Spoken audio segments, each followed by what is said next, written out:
इसके बाद भी हम लोग जयकारे में कंजूसी कर रहे हैं। सब समझ रहे हैं कि भगवान किसी का कोई अपना नहीं है, फिर भी भोजन सबके हो गए ना, सब भोजन करके आए, किसी का व्रत तो नहीं है आज। बोलो वृंदावन बिहारी लाल की, भागवत महापुराण की। और पवन वेद जी अनुसूचित जाति नगर मंत्री भी हमारे बीच, उनका भी स्वागत, उनका अभिनंदन। अक्षय कुमार जी हैं मंडल उपाध्यक्ष, उनका भी बहुत बहुत स्वागत इस पूरे परिवार की ओर से। भगवान की कृपा उनके जीवन में बनी रहे। सभी का अतिथियों का स्वागत, अभिनंदन। जय जय श्री राम।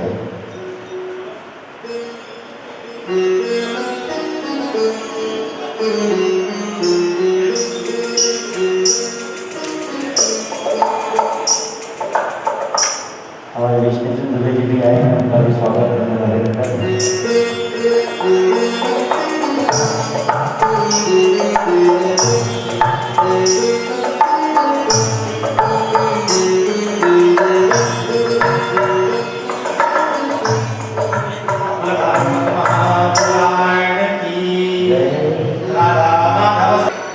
छोटे से शुभ साधक के रूप में हमारे सुखदेव जी महाराज कल जन्म ले चुके थे। इन्होंने सबसे पहले ये 7 दिन की कथा राजा परीक्षित को सुनाई। अब हम कथा सुन रहे थे कि राजा परीक्षित कौन है, जिनको श्राप लगा कि आज से 7वें दिन तक्षक नाग के काटने से तुम्हारी मृत्यु हो जाएगी। जब इनको श्राप लगा, ये है कौन? मैंने आपको कल बताया था भैया, ये पांडवों के पौत्र हैं। पांडवों को जब लगा कि अब हमारा शरीर पूर्ण हो जो होने वाला है, और जब पांडव लोग परम धाम जाने लगे महाभारत पर विजय प्राप्त करके, जब महाभारत पर विजय प्राप्त करके पांडव लोग परम धाम जाने लगे, तो पांडवों के पुत्र का नाम था अभिमन्यु, और अभिमन्यु की पत्नी का नाम था उत्तरा। उत्तरा के घर में छोटा सा ससुर पल रहा था, जो कथा हम कल सुन रहे थे। ये जीवन को महाराज क्षण भंगुर है, क्योंकि क्षण भंगुर जीवन की कलियां। महाराज हम इस जीवन में आए हैं तो हमें राजा परीक्षित की तरह भगवान का भजन करना चाहिए, क्योंकि जीवन तो क्षण भंगुर है। और क्षण भंगुर जीवन की कलियां,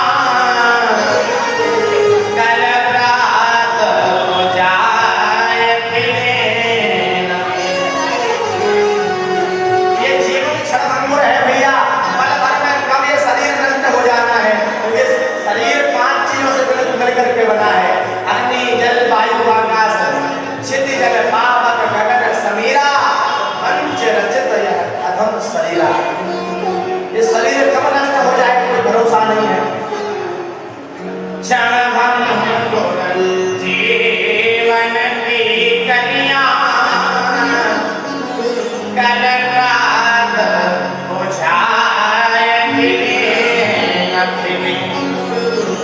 और मलया जल के सुज शीतल मंद, सुगंध समेर चले न चले। और ये कलियुग जो है, कलिकाल उतार लिए फिरता। ये कलियुग अपने हाथ में तलवार लेकर के घूम रहा है कि कब किसके ऊपर मौका मिले और मैं प्रहार करूं।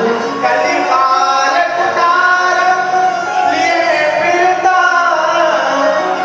इस तन नम्र से चोट झिली न झिली। इसी को कहते हैं कि भजले हरिनाम, हरि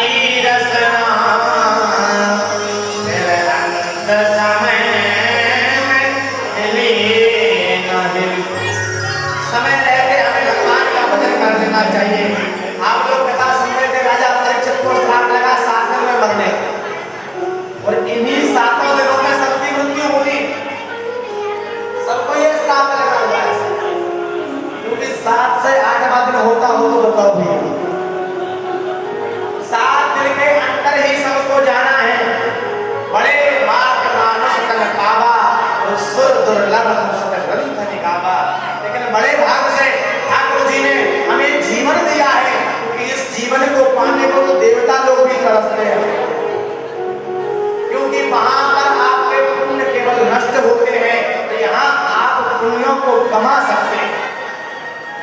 यहाँ पर हम अच्छे अच्छे पुण्य के काम करते हैं तो देवता बन जाते हैं, और वहां से जब पुण्यों का अकाउंट खाली हो जाता है तो मनुष्य लौट करके फिर यहीं पर आ जाता है।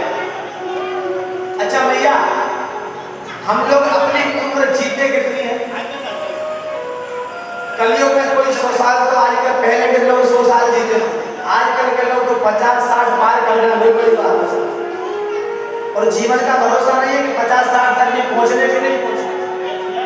15-15, 20-20 वर्ष के छोटे छोटे बालकों को सब की समस्या है, खान पान भी ठीक नहीं रहा है। तो हम लोग कलयुग में आयु 100 वर्ष बताई गई कि 100 वर्ष तक मनुष्य जी सकता है। अब 100 वर्ष में ध्यान देना, अगर हम एक तो 100 वर्ष जीना नहीं, और अगर 100 वर्ष जी भी गए तो 100 में से 50 तो हमने सोने में निकाल दी, आधे तो हमारे सोने में निकल गए साथ, बचे 50। 20 वर्ष बचपन में निकल गए, पढ़ाई लिखाई में सब में निकल गए 20 वर्ष, तो अब बचे 30 वर्ष केवल। 30 में से फिर 20 वर्ष हमने बेटा बेटी पत्नी सब संग में निकाल लिए, परिवार का भरण पोषण करने में निकाल लिए, तो बचे 10 वर्ष, और उन्हें में भी परिवार का बोझा ढोता रहे। तो हम इसमें भगवान को समय कहाँ दे पाए? मैं आपको बताऊं, हमारे गुरुजी सुनाया करते थे, कलयुग में आयु 100 वर्ष है, लेकिन मनुष्य केवल अपनी आयु भैया 40 वर्ष तक जीता है, खुद की आयु केवल 40 वर्ष तक। ऐसे ब्रह्मा जी ने जब सृष्टि की रचना की, संसार को बनाया, जब ब्रह्मा जी ने संसार को बनाया तो सबको 40-40 वर्ष की उम्र बांट दी। 40 साल की उम्र दे दी गधे को, 40 साल की उम्र दे दी कुत्ते को, 40 साल की उम्र दे दी उल्लू को, और 40 वर्ष की उम्र दे दी मनुष्य को। सबको बरोबर बरोबर बांट दी भगवान। अब 40 वर्ष की उम्र भैया सबको बांट दी, तो पीछे से गधा वापस आया ब्रह्मा जी के पास, बोले प्रभु दूसरे का पूजा ढोता ढोता 40 वर्ष तक जीऊंगा, मेरी उम्र इतनी उम्र मुझे नहीं चाहिए प्रभु, मेरी उम्र को आधी कर देगा, आधी उम्र आप वापस ले लो, मुझे तो केवल 20 वर्ष दे दो, मैं 40 वर्ष तक कब तक पूजा ढूंढूंगा दूसरे का। ब्रह्मा जी ने कहा ठीक है भैया, 20 वर्ष उम्र गधे की वापस ले ली, अपने पास में ब्रह्मा जी ने रख ली। पीछे से मनुष्य ब्रह्मा जी के पास पहुंच गया, बोले प्रभु 40 वर्ष में क्या होगा? मेरा 40 वर्ष में मनुष्य कहने लगा मेरा 40 वर्ष की उम्र में होना क्या है प्रभु, थोड़ी बहुत उम्र और मिल जाती तो बढ़िया रहता। ब्रह्मा जी बोले देख भैया, गधे की उम्र रखी है, 20 वर्ष वापस करके गया है, अभी गधा कहे तो तुझे दे दूं। ठीक है महाराज, मनुष्य ऐसा, बोले गधे की उम्र भी चलेगी। अब मनुष्य 20 वर्ष उम्र लेके आ गया गधे की, तो मनुष्य की कितनी हो गई? 40, और 20 मिल गई गधे की, तो कितनी हो गई? 60। अब 60 वर्ष उम्र हो गई मनुष्य की, गधा भी 20 वर्ष वापस करके गया। तो इसके बाद में महाराज कुत्ता आया, बोले ब्रह्मा जी दूसरे के द्वार पर खड़ा रहूंगा, 1-2 टुकड़े के लिए पड़ा पड़ा कब तक दूसरे के भरोसे रहूंगा? मुझे 40 वर्ष नहीं जीना, मेरी भी उम्र आधी कर दो। ब्रह्मा जी ने कुत्ते की भी आधी उम्र वापस ले ली, अपने पास में रख ली। मनुष्य ने देखा कुत्ता अभी उम्र वापस करके गया है, मनुष्य फिर से पीछे से पहुंच गया। कहे ब्रह्मा जी 60 वर्ष में क्या होना है, थोड़ी बहुत और पड़ी हो तो हमें और उम्र दे दो। ब्रह्मा जी बोले देख भैया, कुत्ते की उम्र पड़ी है, कहे तो दे दो। हाँ महाराज, वो भी चलेगी, आप वो भी दे दीजिए। मनुष्य की 40 थी, 20 गधे के लिए आया होकर, अब 20 कुत्ते के लिए आया, तो मनुष्य की कितनी उम्र हो गई भैया? 80 वर्ष उम्र मनुष्य की हो गई। उसके बाद में फिर उल्लू आया ब्रह्मा जी के पास, बोले मुझे दिन में दिखता नहीं है, रात में मैं देख पाता हूँ, प्रभु 40 वर्ष नहीं जी सकता, मेरी उम्र भी आधी करो। ब्रह्मा जी ने उल्लू की 20 वर्ष उम्र वापस ले ली, पीछे से मनुष्य फिर से पहुंच गया। बोले महाराज थोड़ी बहुत और बची है, अकाउंट में थोड़ी बहुत और उम्र बची हो तो हमें दे दो। क्या दे भैया? उल्लू वापस करके गया है अभी 20 वर्ष, कहीं तो दे दो। बोले महाराज आने दो, सब चले।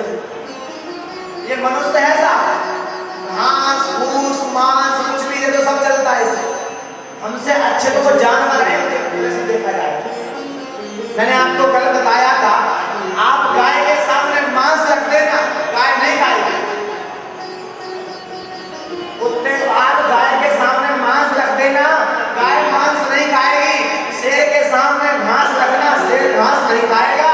तो जब जानवर अपना धर्म नहीं बदलते, मनुष्य तो पल पल पे अपना धर्म बदलते जाते हैं, पल पल पे। हमारे गुरु जी कहते एक बार कुछ कुत्तों में लड़ाई हो गई तो एक कुत्ते को अपने ग्रुप से बाहर कर दिया।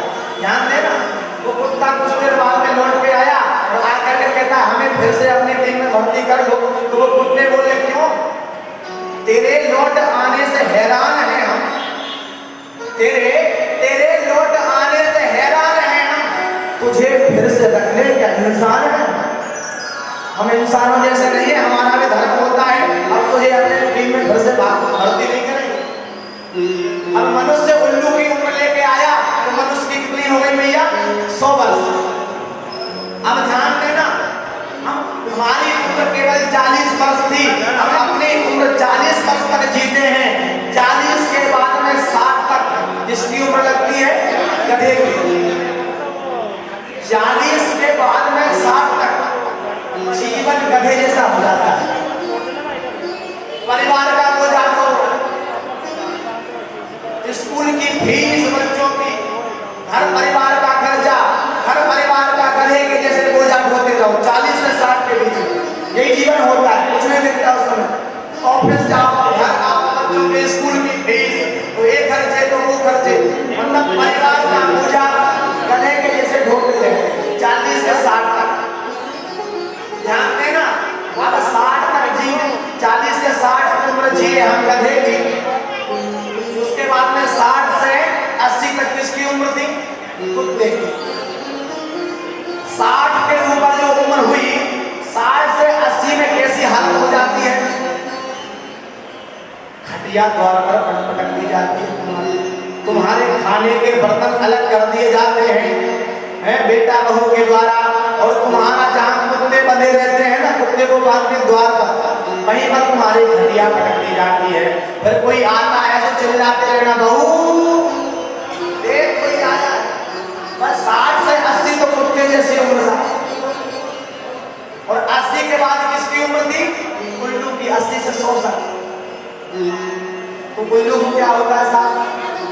दिन में नींद नहीं आती, दिन में दिखता नहीं है, रात को घूमता है, रात और नींद नहीं आती उससे। तो 60 से 80 से 100 वर्ष की उम्र कैसी होती भैया? उल्लू जैसी हालत हो जाती, दिन भर ऐसे बैठे रहो, ना कुछ समझ पड़ता कि कहाँ क्या हो रहा है, ना दिखाई देता आंखों में।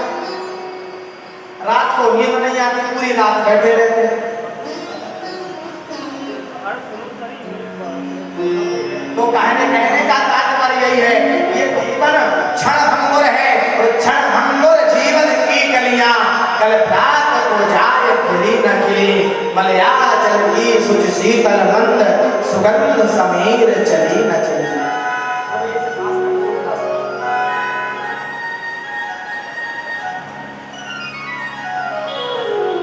हमें अगर जीवन में प्रभु को प्राप्त करना है तो हमें भगवान का नाम श्वास श्वास में लेते जाना है। श्वास श्वास में राम भज, प्रथा श्वास मत खोए, ना जाने इस श्वास का फिर आवन होए ना होए। जीवन में जितना हो सके मेरे ठाकुर का, मेरे परमात्मा का भजन करते चलो, क्योंकि जीवन तो साफ क्षणभंगुर है और एक दिन सबको संसार छोड़ करके चले जाना है। हमें भी श्राप लगा हुआ है कि हम लोगों की मृत्यु भी 7 दिन के अंदर ही हो जानी है। इसलिए जीवन में जितना हो सके मेरे कन्हैया का, मेरे ठाकुर का भजन करते चलिए। बोले बांके बिहारी लाल की। राजा परीक्षित कौन थे? उत्तरा के गर्भ से इन्होंने जन्म लिया। महाभारत की कथा यहाँ पर भागवत में आती है। 5 पांडव थे, आपने सब कथा सुन रखी होगी। जुए में हार गए, अपना राज पाट सब कुछ जुए में हार गए। क्यों हारे? अच्छा, एक बात यहाँ पर समझने की है कि मामा शकुनी जब पासा फेंका करता था भैया, तो पासे उसके पक्ष में ही क्यों आते थे? ऐसा तो नहीं हो सकता कि कुछ तो बात है कि भैया देखो दूसरे के पक्ष में कुछ तो पासे आते, लेकिन यहाँ तो पांडवों के पक्ष में बिल्कुल भी पासे नहीं आए। हर दाव हार गए।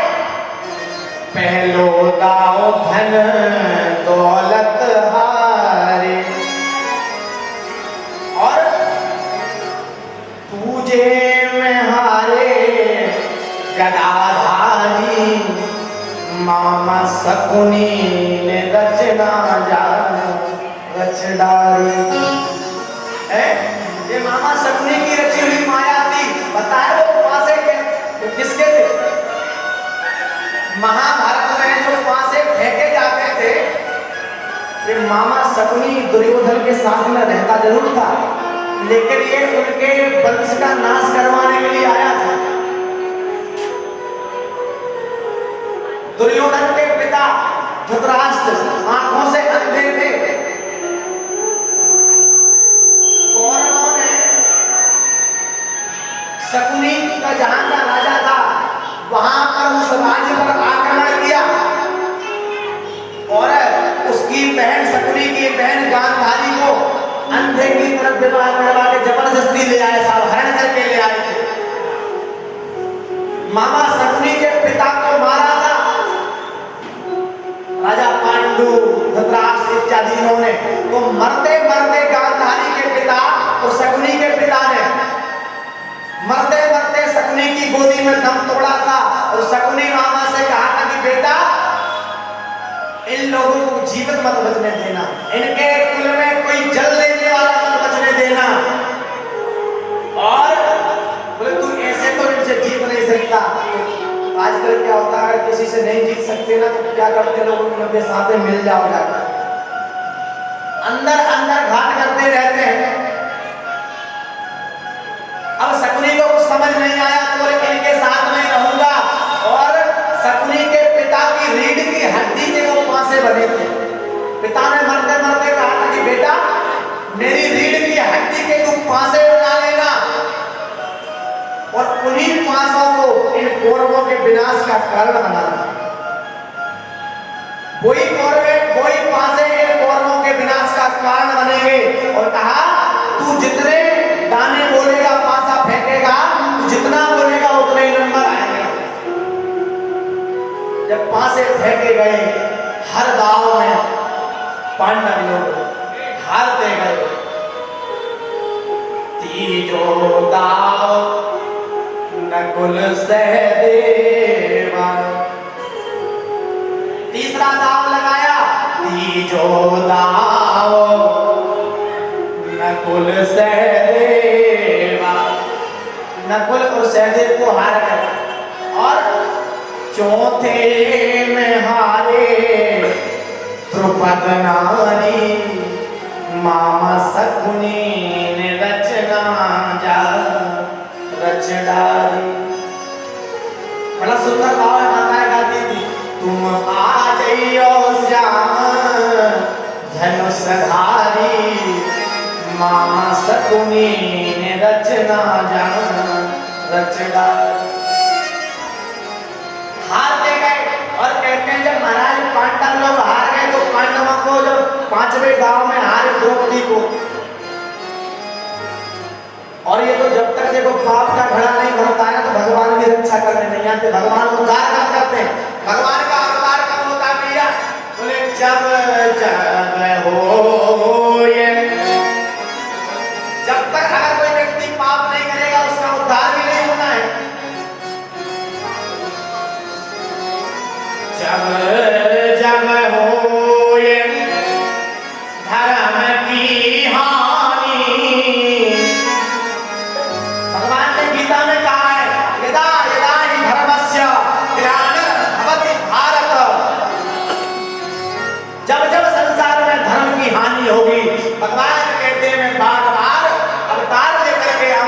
और मेरे भक्तों की रक्षा किया करूंगा। जब जब होए धर्म की हानि, भैया बाढ़े असुर अधम अभिमानी। तब भगवान क्या करते हैं? जब असुर और अभिमानी लोग पड़ जाते तो भगवान क्या करते हैं? बोले तब धारी प्रभु विविध शरीरा। तब भगवान विविध रूप लेकर के अनेक अनेक रूपों को लेकर के आते और हरहि दया निधि सज्जन पीरा। सज्जन पुरुषों की पीड़ा का भगवान उनकी पीड़ा का नाश करते हैं। और आज देखो, रावण अगर इतना बड़ा विद्वान था, अगर माता सीता का हरण करके नहीं ले जाता तो भगवान उसे मारते भी नहीं। क्यों? जब तक तुम पाप नहीं करोगे, भगवान भी, महाराज लोग कहते हैं कि संसार को भगवान चलाते हैं, भगवान खुद कहते हैं कि मेरे हाथों में भक्त नहीं है। भगवान कहते हैं कि मैं तो खुद भक्तों के बस में हूं, भगत के बस में भगवान। लोग कहते हैं कि भगवान के बस में सारा संसार है, भगवान तो कहते हैं भक्त बिना कुछ भी नहीं है। मेरा भक्तों के बिना कुछ भी महत्व नहीं है।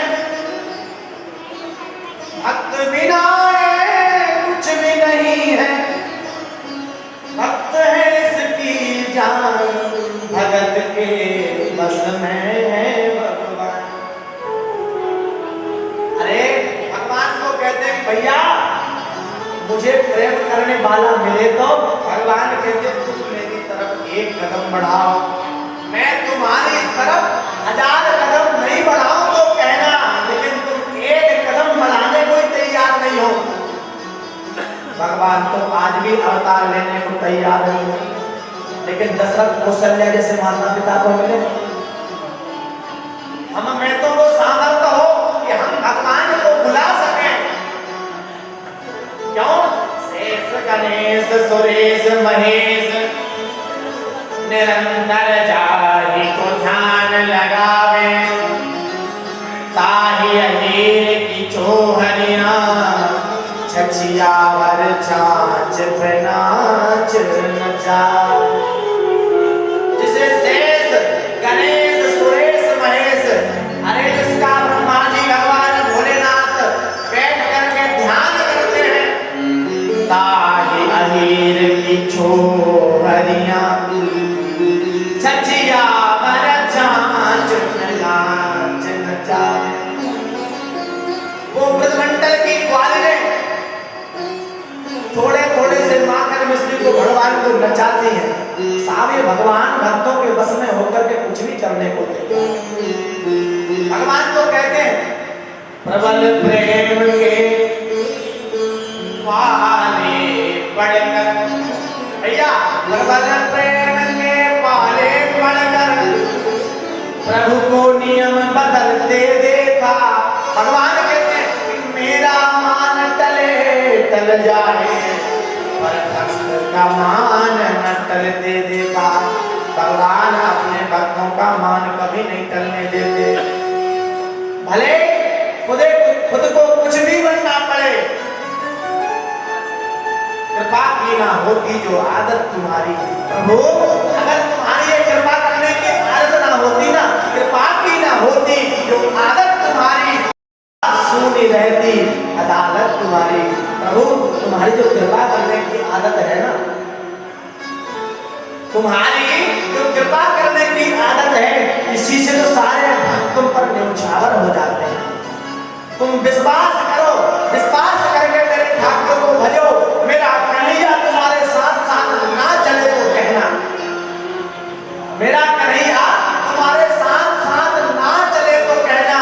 एक बड़ी सुंदर कथा है, वृंदावन में एक संत हुआ करते थे। ध्यान देना भगवान कैसे काम आते हैं। वृंदावन में एक संत हुआ करते थे, कलयुग की घटना है, इसी युग की, और कोई काल्पनिक नहीं है, सत्य घटना है। वृंदावन में एक संत हुआ करते थे, लोग उनको कहते थे जगसा। जज साहब कहा करते थे लोग उनको। तो एक भक्त ने मन में विचार किया कि ये संत है, इनको लोग जज साहब क्यों कहते हैं।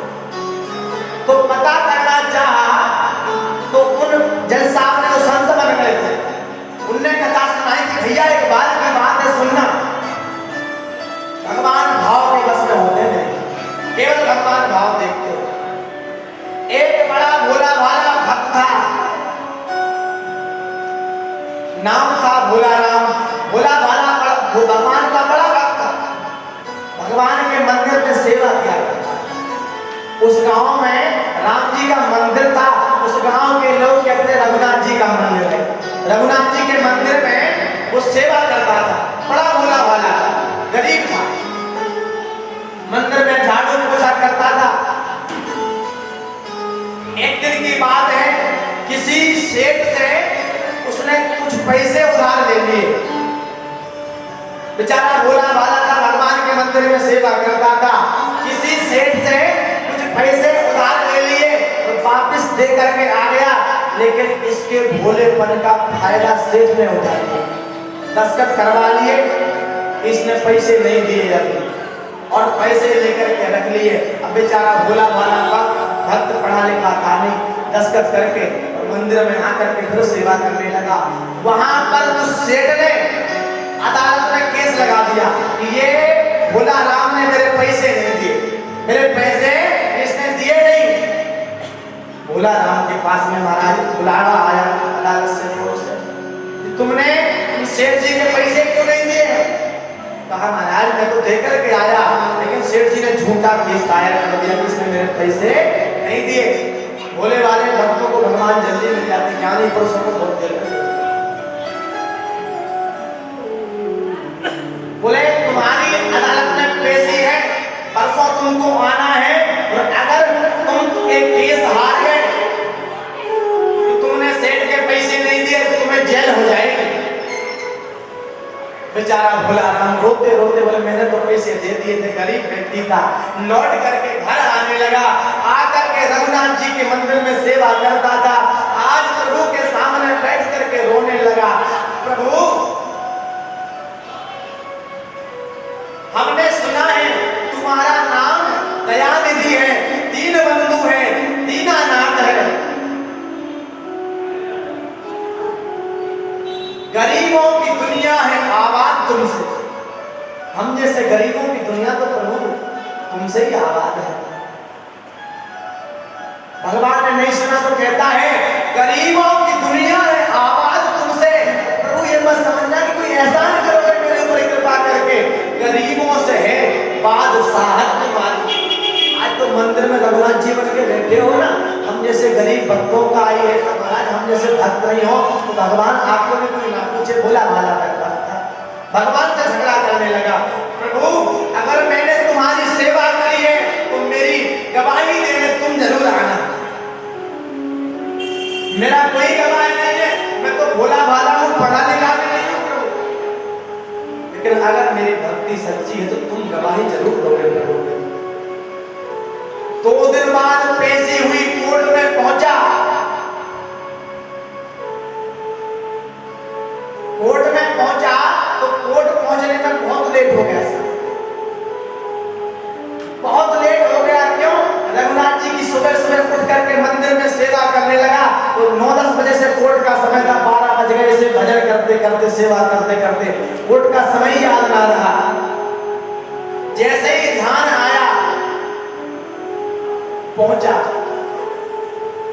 जाकर के कहा अब तो आज तो सजा हो जाएगी, अब तो वैसे लेट हो गया, पेश होने को कहा था मैं पेश नहीं हो पाया। पहुंचा तो देखा, वहां पर जाकर के देखा तो जैसे ही ये पहुंचा कहते जज साहब नीचे उतर के इसकी पीठ ठोक करके बोले तुमने क्या वकील किया था। उसने तुम्हारे वकील ने तुम्हारे ना होते हुए भी ऐसी वकालत करी, यहाँ पर आकर के ऐसे सबूत प्रस्तुत किए जिससे हम सब देखते ही रह गए ये भगवान एक कैसा वकील है। अब ये भोला राम बेचारा मन में विचार करे कि हम तो आए नहीं ना हमने कोई वकील किया, आखिर हमारी तरफ से केस लड़ कौन गया है। जज साहब के सामने हाथ जोड़े, मैं तो गरीब आदमी हूँ। जज साहब ने कहा पहले एक बात बताना, जो वकील किया था वो कौन थे? बोले मैंने तो रघुनाथ जी के मंदिर में तुमने जो महाराज जो लिफाफा दिया था यहाँ से कोर्ट से कि गवाह लेकर के आना, तो मैंने तो वो लिफाफा भगवान को दे दिया था। रघुनाथ जी के मंदिर में उस लिफाफे को रख दिया था कि प्रभु अब तुम ही गवाही देने आना, और भगवान आज वकील बन करके यहाँ पर उसका केस करने आए। जज साहब को पता चला कि कौन थे, उनका नाम था, वकील का नाम था रघुनाथ जी, लिखाया गया था यहाँ। वो जज साहब उस गांव में पहुंचे जहां पर भैया इस गांव में रघुनाथ जी नाम का व्यक्ति कोई रहता है?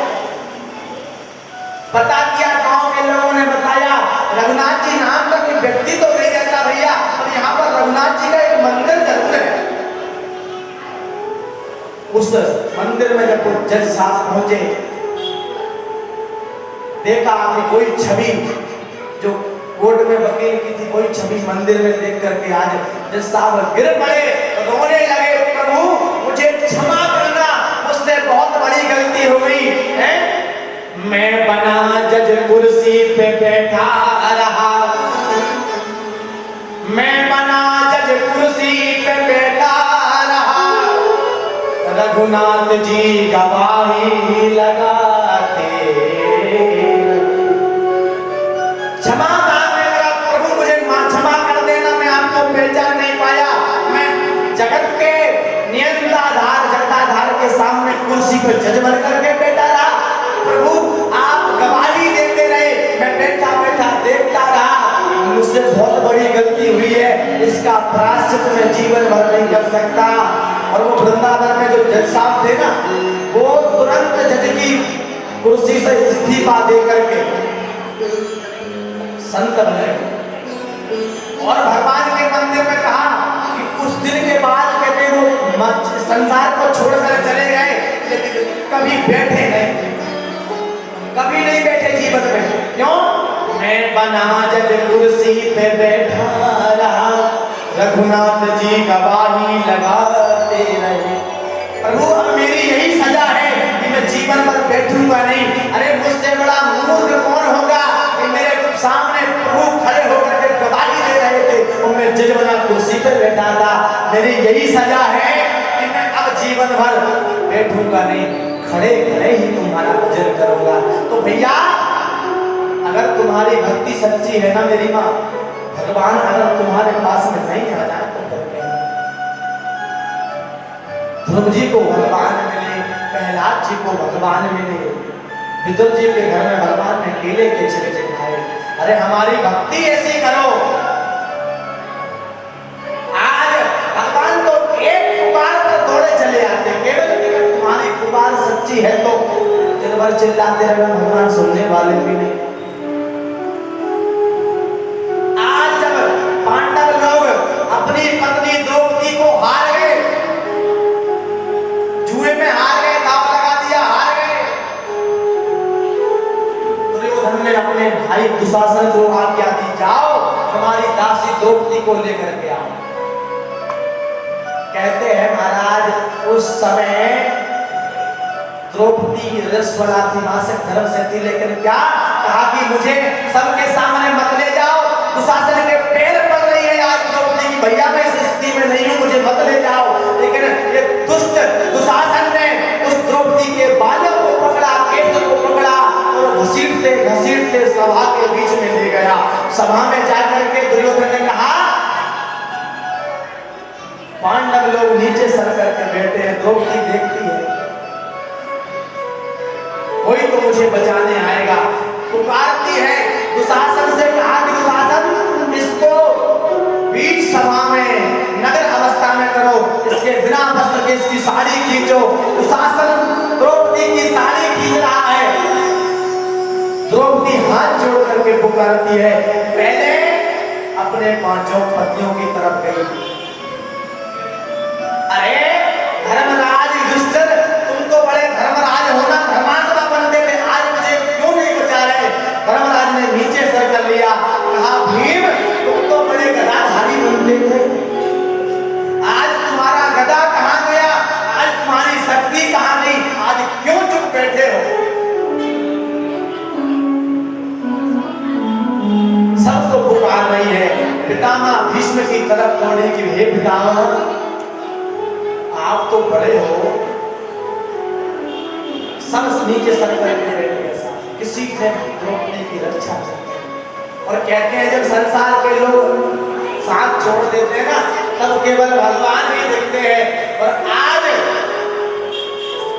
जब संसार के सारे लोगों ने, संसार के पतियों ने सबने नीचे सर कर लिए, कोई बचाने वाला नहीं बचा, द्रौपदी ने जो हृदय से पुकार लगाई मेरे कन्हैया को, हे कन्हैया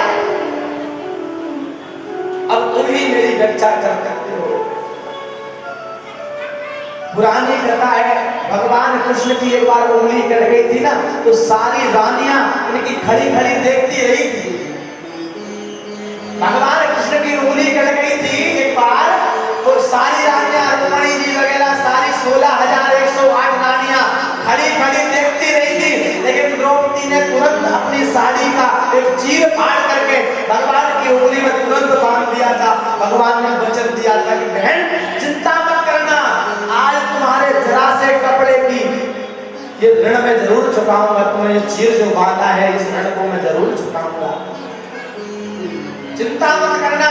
आज भगवान को वही बात याद आई, द्रौपदी पुकार रही, हे कन्हैया, हे बनवारी। द्रौपदी कहती है कन्हैया, हे बनवारी,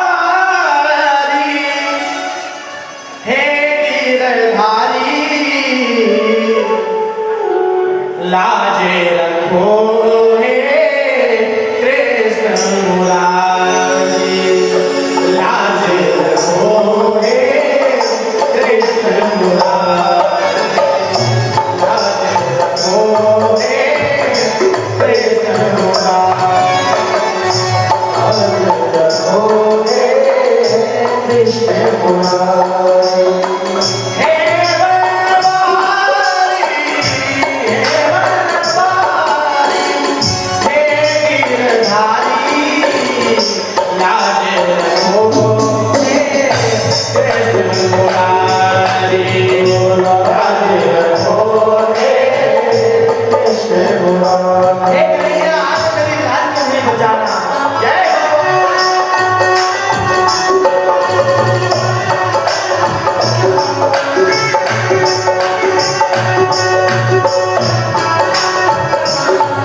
चेहरा कभी इन्होंने नहीं देखा, आज बिना वस्त्र के उसे देखेंगे।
कन्हैया तुम्हारे सारा।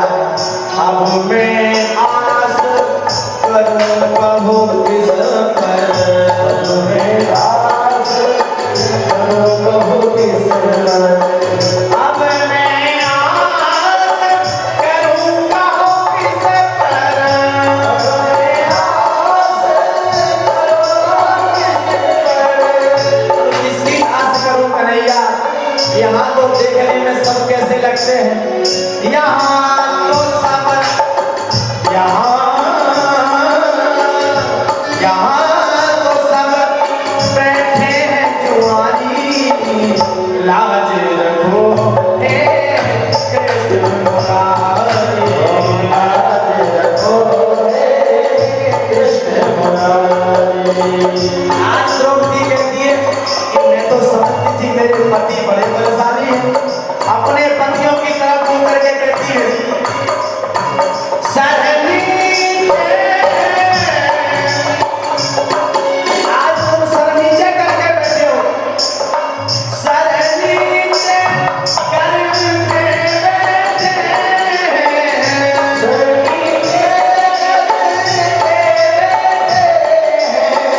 सर नीचे करके बैठे हैं, सर नीचे वही गदा, वही गदा रखने वाला भी और वही गांडीवधारी अर्जुन, वही गदा वही गदा वही गांडीवधारी, लाज रखो हे कृष्ण मुरारी, लाज रखो हे कृष्ण मुरारी, हे गिरधारी,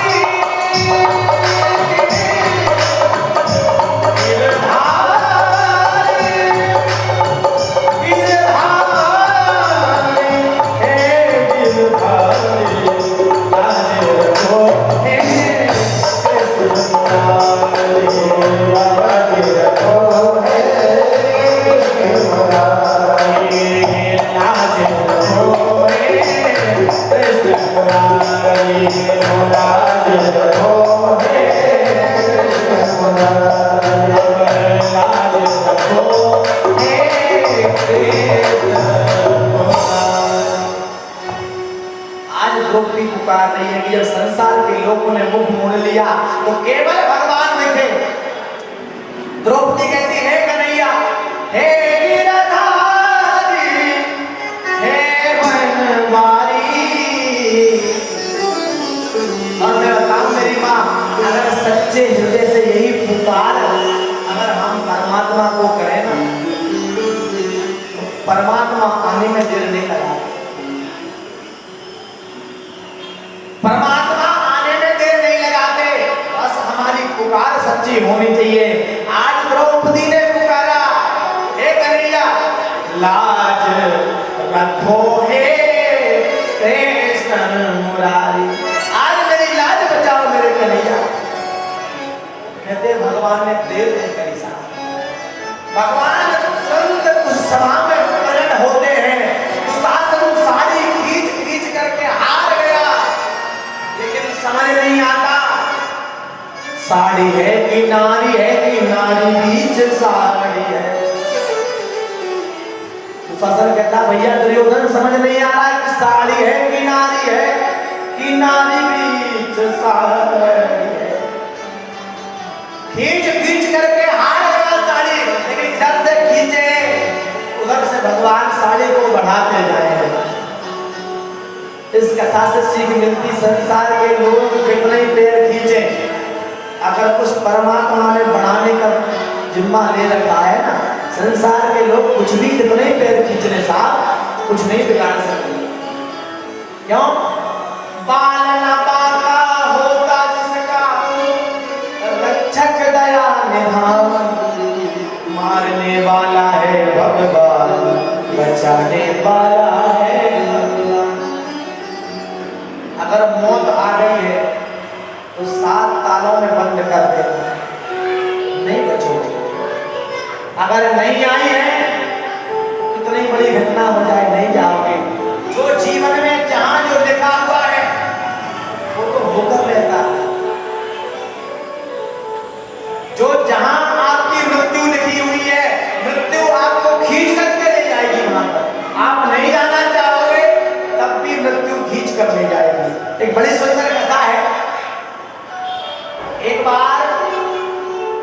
यमराज भगवान विष्णु से मिलने गया।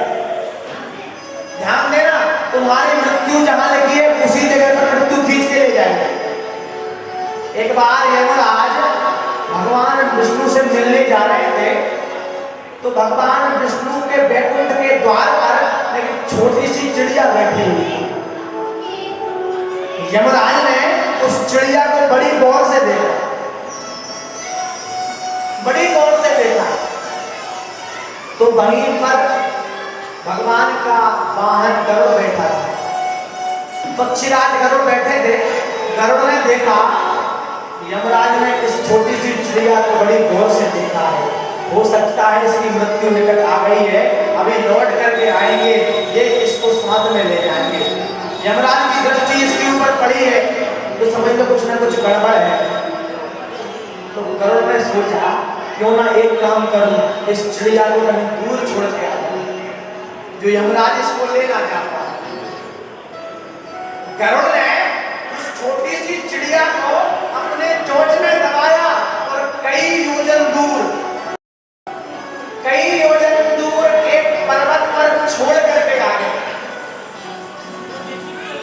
यमराज वापस आए। गरुड़ ने पूछा कि आपने उस चिड़िया को इतनी गौर से क्यों देखा?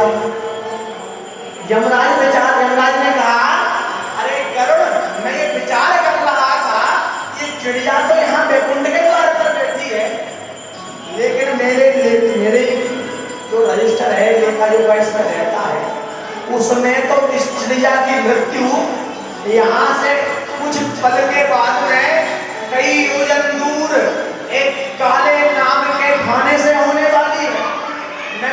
मैं यही विचार कर रहा था, इसको इसलिए गौर से देख रहा था, ये चिड़िया छोटी सी है, कुछ पल में उतने योजन दूर पहुंचेगी कैसे?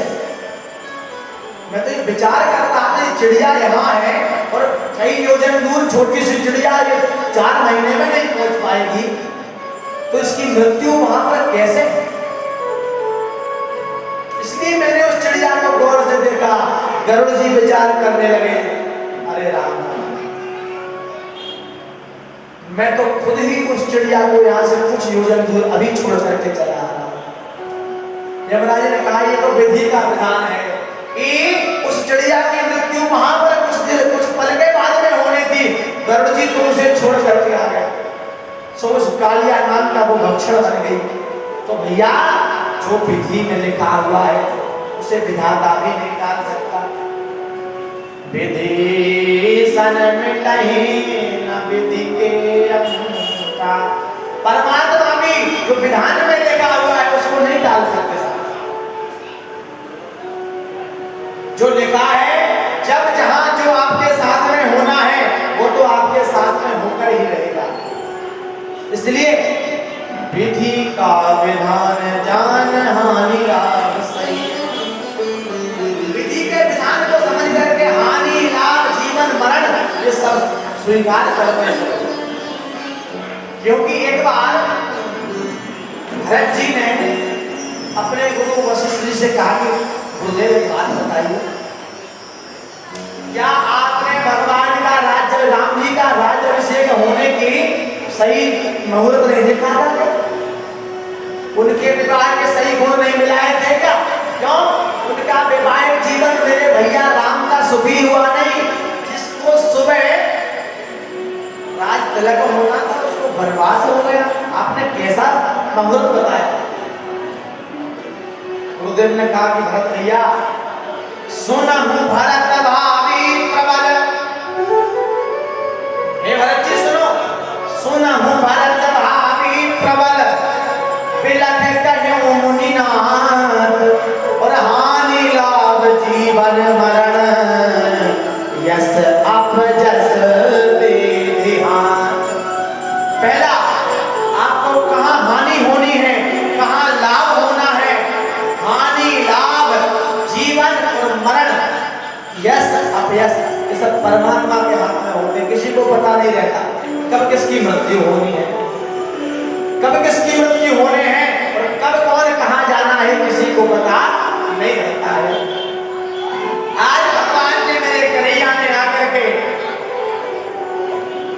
द्रौपदी की लाज बचाई, पांचों पांडवों को वनवास भेजा, अज्ञातवास भेजा। जब अज्ञातवास पूरा हुआ ना भैया पांडवों का, तो मेरे भगवान कृष्ण कन्हैया दूत बन करके गए दुर्योधन के पास। ध्यान देना, कहा दुर्योधन उन पांचों पांडवों को कुछ नहीं चाहिए, केवल 5 गांव दे दो उन्हें, उनका जीवन यापन हो जाएगा। दुर्योधन ने कहा 5 गांव की बात मत करो, मैं बूटी कौड़ी भी तुम्हें नहीं दूंगा। और भगवान कृष्ण को बंदी बनाने लगा। भगवान तो दूध बन करके गए थे, कहा इसका ऐसे उद्धार नहीं होने वाला। तो कहते हैं बहुत समझाया लेकिन नहीं माना। दुर्योधन में तो युद्ध करूंगा, महाभारत का युद्ध करूंगा। भगवान ने कहा ठीक है जैसी इच्छा। लेकिन धृतराष्ट्र और पांडु, ये 2 भाई, धृतराष्ट्र के यहाँ पर एक कौरव लोग हुए दुर्योधन वगैरह, और पांडु के यहाँ 5 पांडव हुए। इनके एक महामंत्री थे भैया, कौरवों के एक महामंत्री थे, इनका नाम था विदुर जी। विदुर काका कहा करते थे। तो विदुर जी ने बहुत समझाया कि देखो, विदुर जी आगे तक का देख सकते थे। तो विदुर जी ने कहा कि भैया दुर्योधन, इसमें तुम्हारा विनाश होना है।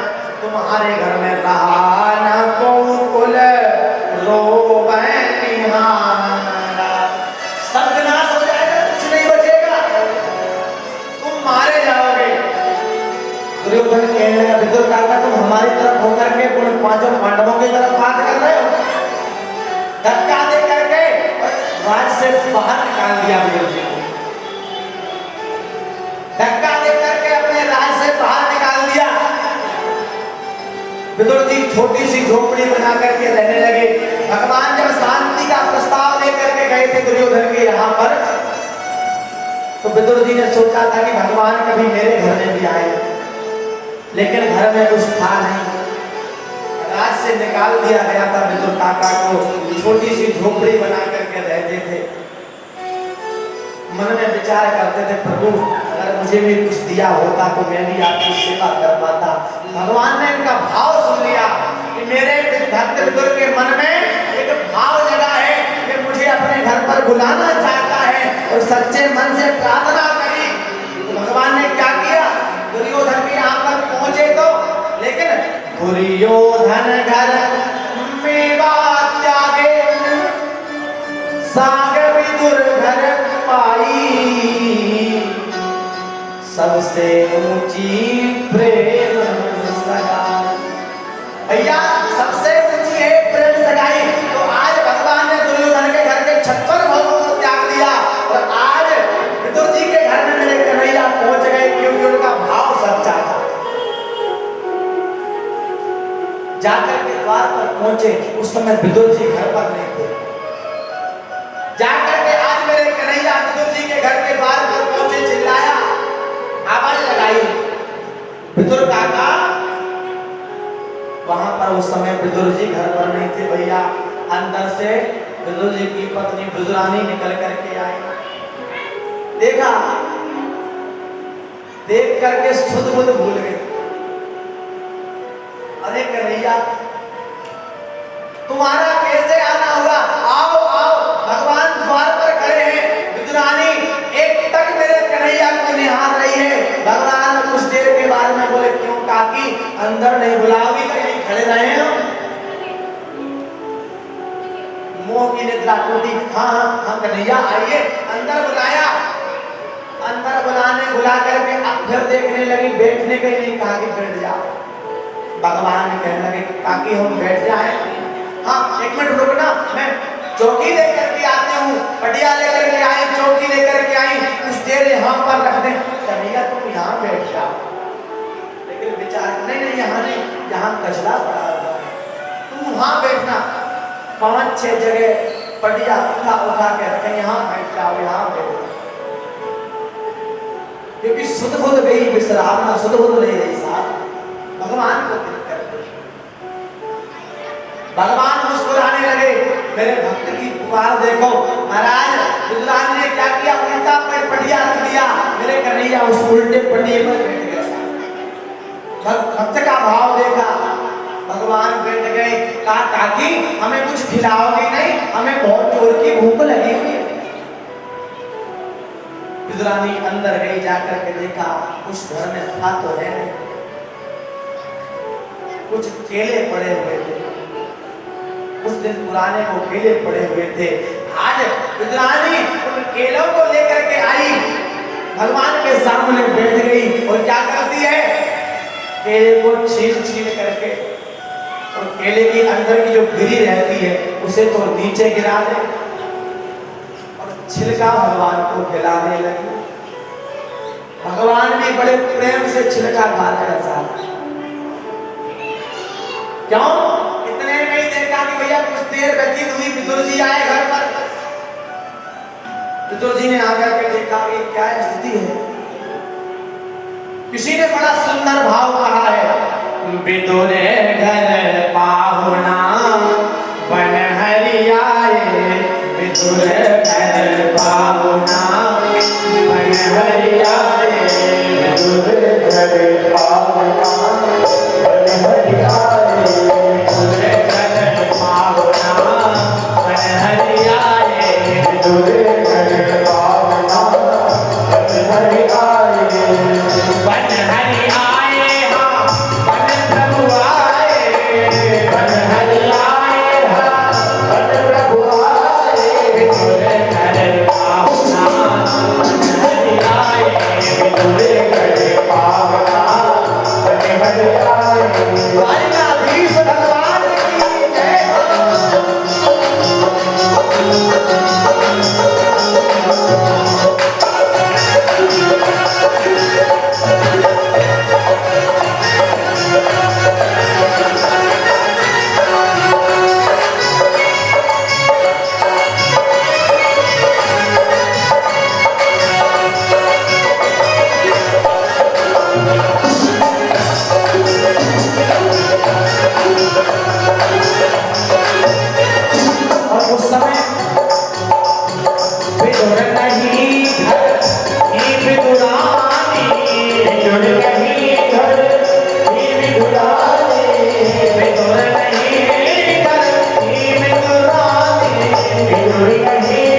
पावना हरि आए विदुर घर पावना हरि आए विदुर घर पावना हरि आए विदुर घर पावना हरि आए विदुर घर पावना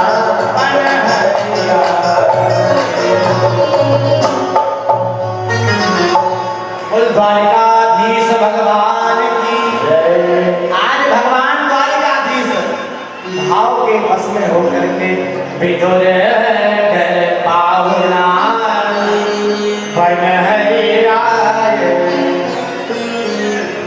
मेहमान बन करके विदुर जी के यहाँ पर पहुंचे।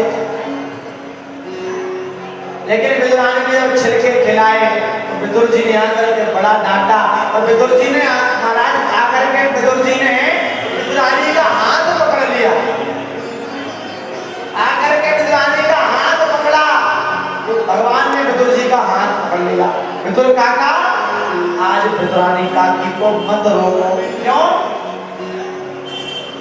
एक बार तो स्वाद आया था सबरी के बेरों में, एक बार तो स्वाद आया था सुदामा के तंदुर में, तीसरी बार आज स्वाद मिला है तुम्हारे केले के छिलके में, है? वो ही स्वाद नहीं आवना। मतलब वो केले में तो स्वाद नहीं है जो केले के छिलके में स्वाद आ रहा था भैया।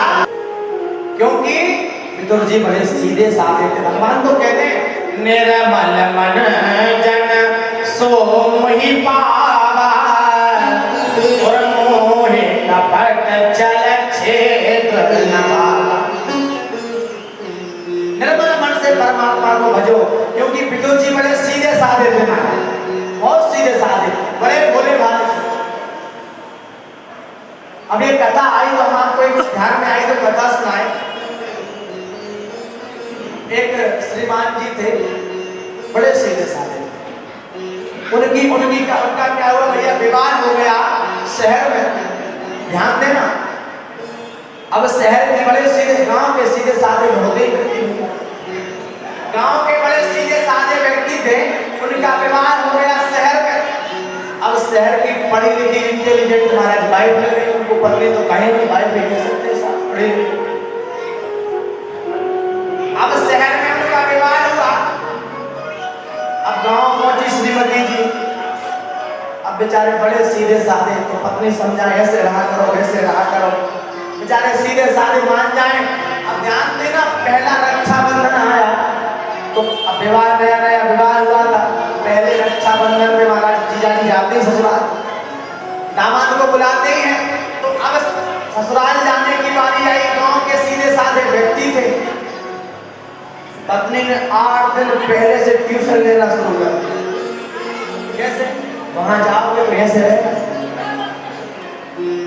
धोती कुर्ता पहनने वाले व्यक्ति को साफ ब्लेजर पहना दिया, पैंट शर्ट पहना दिया।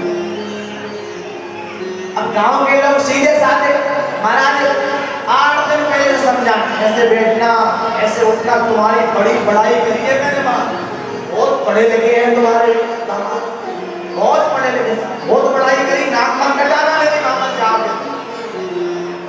अब बेचारे सीधे साधे का ठीक है जो तुम कहो।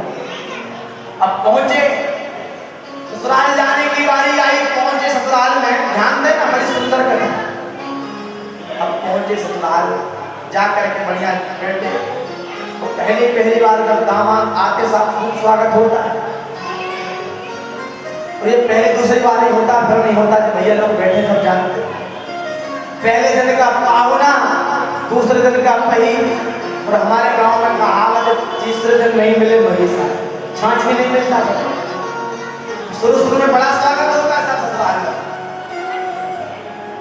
अब पहुंचे, जैसे ही बढ़िया दामाद जी पहुंचे, बढ़िया चाय आ गई साहब, नाश्ता आ गया। अब बढ़िया भोजन करने के लिए बैठे। अब पत्नी पढ़ी लिखी, अब एक गांव के ठेठ गांव के ठहरे साहब, अब ये भोजन करने के लिए बैठे। तो अंदर से पत्नी विचार करेगी, अब पता नहीं है क्या करेगी। क्यों? गांव के भोजन में और शहर के भोजन में भैया बहुत अंतर होता है। अब दूसरे की क्या, गांव में बड़ी बड़ी पूड़ियां बनती साहब, गांव में जो पूड़ी बनती है, बड़ी बड़ी पूड़ियां बनती हैं, अब शहर में इतनी इतनी बड़ी पूड़ियां बनती है। जो पूड़ी बनती है शहर में इतनी इतनी बड़ी, हम दूसरे की क्या कहें? हमें किसी के यहाँ भोजन करने जाए ना, परोसने वाला रख के मुंह में पीछे कर पाए इसके पहले खत्म। शहर की बात, गांव की बात अंतर होता है साहब। परोसने वाला शहर की पूड़ी रख के पीछे मुंह नहीं करे, इसके पहले पूड़ी खत्म हो जाए। अब ये गांव के व्यक्ति थे, भोजन करने बैठे, पत्नी विचार करेगी ऐसा नहीं हो, नाक करना इनकी इतनी बड़ाई करी है। अब ये तो गांव के डेरे भोजन करने बैठे, अब छोटी छोटी पूड़ी इन्हें थाली में देखी, इन पूड़ी का क्या टुकड़ा करें, क्या अलग अलग ग्रास बनाएं।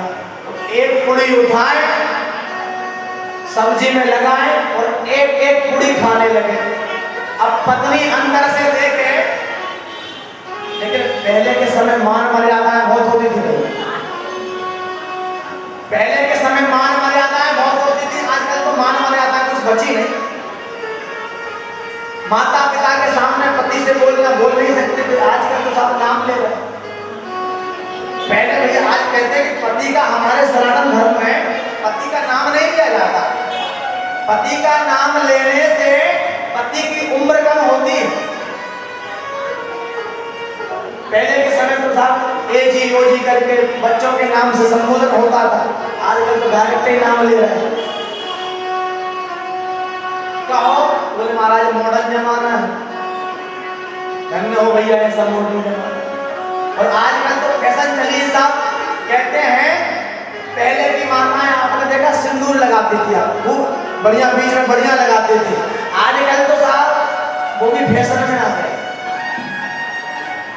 आप देखो मार्केट में, यहाँ नहीं, हम तो पति को भी साइड में करते हैं। अब कई लोगों को देखना, कई माता का यहाँ लगा हो ऐसे बालों से ढकले के दिखे नहीं। कहते हैं सिंदूर रेखा बिना नारी, तिलकम बिना ब्राह्मणा, तांबूल मुख बिना राजा, चांडाल मुख दर्शनम। जिस स्त्री का विवाह हो गया है और उसके मस्तक पर अगर सिंदूर नहीं लगा तो उसका मुख अगर तुमने देख लिया तो चांडाल को देखने के समान है। कोई ब्राह्मण है और तिलक नहीं लगाए, उसका मुख आपने देख लिया तो वो भी चांडाल को देखने के बराबर पाप लगता है। तांबूल मुख बिना राजा, कोई राजा है और अगर पान नहीं है उसके मुख में, उसका मुख देखने भी चांडाल के बराबर होता है। और हमारे सनातन में ये तक कहा जाता है कि जिस माता के सिर पर सिंदूर लगा हुआ है उसके पति की कभी अकाल मृत्यु नहीं हो सकती, कभी अकाल मृत्यु नहीं हो सकती। और आजकल तो फैशन में आ गया, सब साइड में लगाती है, हमारे ढकले दिखे बोलो राधे आग लगे भैया ऐसे फैशन। देखो आप मार्केट में, पहले के समय बहुत मान मर्यादाएं थी। अब ये पत्नी अंदर से देखे, एक पूरी उठाए श्रीमान जी, सब्जी लगाए और खाने लगे भैया। अब पत्नी उधर से इशारे में कहे, बोल सके नहीं माता पिता सामने में, क्योंकि पहले की मान मर्यादाएं थी। पहले भैया पल्लू इतना होता था कि नहीं मानता, पहले की माता इतना पल्लू होता था। समय बदला और हट, फिर समय बदला फिर और हट, समय बदला फिर और हट, अब आ गई टी-शर्ट। अब काय का पल्लू साहब, अब काय का पल्लू टी-शर्ट आ गई है, कोई पल्लू नहीं साहब। बोलो राधे राधे। पहले के बच्चे माँ का आंचल जानते थे, आजकल के बच्चे माँ का आंचल जानने के कुछ माँ की टी-शर्ट जानते। आंचल बचा ही कहाँ, सब हमारे मर्यादाएं सब बिछड़ती जाती है। और उनका वो बोले महाराज मॉडर्न जमाना, आग लगे भैया ऐसे मॉडर्न जमाना। अब अंदर से पत्नी इशारा करे, पति बेचारे सीधे साधे अंदर अंदर से इशारा करे कि एक कुड़ी उठा करके एक सब माता पिता देखे कि कैसे भूखमरा है तो बड़ी पढ़ाई करते हैं। बताओ एक एक कुड़ी उठा के अंदर से पत्नी इशारा करे दो कुड़ी उठा करके गिलास दो करो उसके एक एक कुड़ी उठाओ से उंगली तो उठाए के गवार पति को देख उंगली तो उठाए के गवार पति को देख पत्नी बोली एक एक कुड़ी के ग्रास दो दो करे जा भैया एक एक कुड़ी के ग्रास दो दो करके खा इशारा कर रही अंदर से। अब पति ने देखा कि कुछ कहना चाह रही है हम समझ नहीं पा रहे। अब दो कुली देखी तो पति देव समझे कि ये कह रही है एक एक कुड़ी नहीं तुम दो दो कुड़ी खाओ हमारे यहाँ का नियम है। अब महाराज इनने क्या करें दो दो जब चावल लाग मूरख जब एक साथ अब ये दो दो कुड़ी उठा के खाने लगे। अब तो पत्नी और परेशान उंगली तो उठाए के गवार पति को देख बोली एक एक कुड़ी के ग्रास दो दो करे जा। अब दो दो जब चावल लागो मूरख जब एक साथ तो माथे ठोक त्रिया कह लाज से डरेगा। अब पत्नी ने अंदर भंडार गृह में माथा ठोका अच्छी नाक कटा रहे। अब इन्होंने फिर देखा कहना चाह रही और हम समझ नहीं पा रहे। फिर दिमाग दौड़ाया तो मन में विचार किया ये कहना चाह रही है कि हमारे यहाँ का नियम है माथा ठोक रही। दो